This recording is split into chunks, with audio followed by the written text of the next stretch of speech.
കേരളം ഇന്ന് മാറ്റത്തിൻ്റെ ഒരു വലിയ കാഹളം കേട്ടു തുടങ്ങിയിരിക്കുന്നു. വെറുമൊരു തെരഞ്ഞെടുപ്പ് പ്രവചനം എന്നതിനപ്പുറം കേരളത്തിൻ്റെ രാഷ്ട്രീയ ചരിത്രത്തിൽ സംഭവിക്കാൻ പോകുന്ന ഒരു വൻ ഭൂകമ്പത്തിൻ്റെ മുന്നറിയിപ്പാണ് പ്രതിപക്ഷ നേതാവ് വി.ഡി. സതീശൻ കഴിഞ്ഞ ദിവസം നൽകിയത്. 100-ൽ പരം സീറ്റുകൾ നേടി UDF അധികാരത്തിലേക്ക് വരുന്നു എന്ന് പറയുമ്പോൾ അതിന് പിന്നിൽ കേവലം ഭരണവിരുദ്ധത മാത്രമല്ല, മറിച്ച് തകർന്നുപോയ കേരളത്തെ വീണ്ടെടുക്കാനുള്ള വളരെ കൃത്യമായ ഒരു മാസ്റ്റർ പ്ലാൻ കൂടിയുണ്ട്.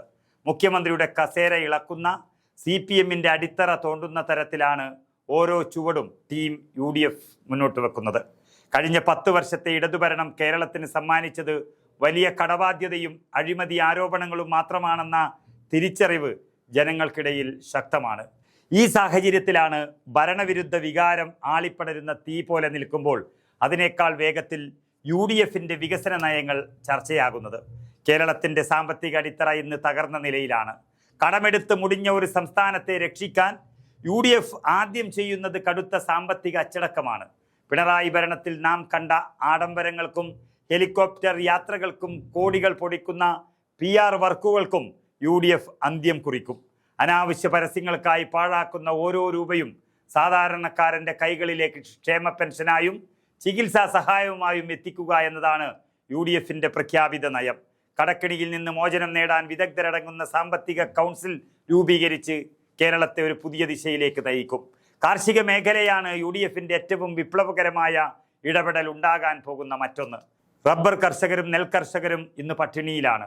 അവർക്ക് അർഹമായ തറവില ഉറപ്പാക്കുമെന്നും കൃഷി ലാഭകരമാക്കാൻ വിപണിയിൽ സർക്കാർ നേരിട്ടിടപെടുമെന്നും വി.ഡി. സതീശൻ ഉറപ്പു നൽകുന്നു. ഇത് കേവലം വാക്കുകളല്ല, മറിച്ച് കർഷകന്റെ അക്കൗണ്ടിലേക്ക് നേരിട്ട് പണമെത്തുന്ന ന്യായ് പോലുള്ള പദ്ധതികളുടെ കേരള പതിപ്പായിരിക്കും. ഇതിലൂടെ ഗ്രാമീണ സമ്പദ് വ്യവസ്ഥയെ ഉണർത്തുകയാണ് ലക്ഷ്യം. CPM-നെ ഏറ്റവും കൂടുതൽ ഭയപ്പെടുത്തുന്നത് UDF മുന്നോട്ട് വെക്കുന്ന സുതാര്യമായ ഭരണരീതികളാണ്.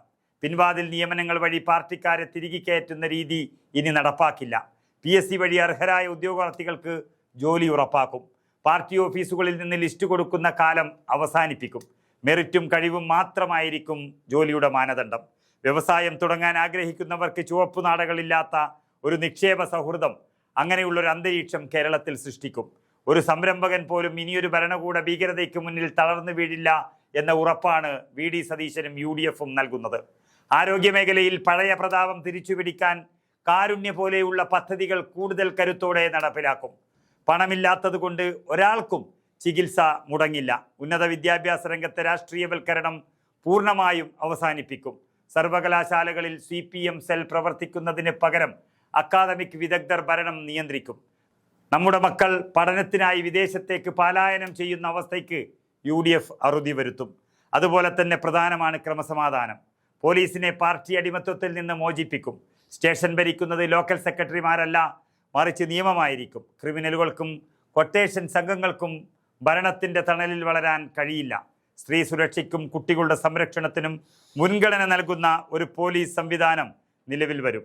പിണറായി സർക്കാരിൻ്റെ കാലത്ത് നടന്ന എല്ലാ അഴിമതികളെക്കുറിച്ചും അത് മാസപ്പടിയായാലും ഫോൺ ആയാലും കൃത്യമായ അന്വേഷണം നടത്തി കുറ്റക്കാരെ നിയമത്തിന് മുന്നിൽ കൊണ്ടുവരും.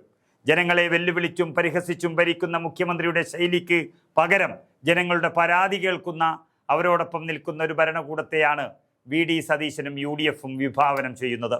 CPM-ന്റെ രാഷ്ട്രീയ പ്രസക്തി തന്നെ ഇല്ലാതാക്കുന്ന രീതിയിലുള്ള ഈ നറേഷൻ കേരളത്തിലെ വോട്ടർമാരിലേക്ക് കൃത്യമായി എത്തുന്നുണ്ട്.